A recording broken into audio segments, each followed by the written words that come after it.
Today I'm going to show you how to make the best vanilla sponge cake, which is foolproof and you can get the perfect sponges every single time.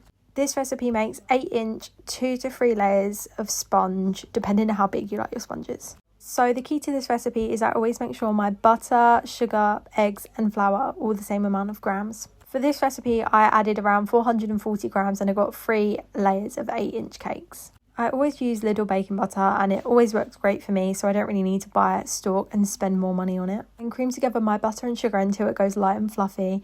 As you can see in the video, you can see the colour difference. And then I measure out my eggs separately in this little container and I try to match the grams to the flour, butter, sugar, for example. If I can't always match it, then I always add a little bit less, so I won't add an egg that makes it go over the original amount of grams, if you know what I mean.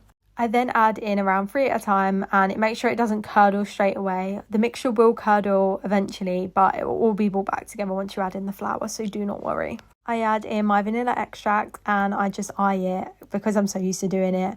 If you want to measure it, then I would add it in maybe like 1.5 teaspoons. Honestly, when I first started baking, I thought a vanilla recipe was going to be so much harder than it is. And then I found this recipe and I was like, I'm never going back to the way I used to do it. I then add in my self-raising flour and a bit of bicarb of soda. Again, I just add in about 1/2 teaspoon. You do not need much of this at all. I then mix this until all the flour is combined. I probably don't mix it in the best way, but I just mix it until it's all combined and the sponges still turn out fine. I add in around 500 grams of batter into each 8-inch tin.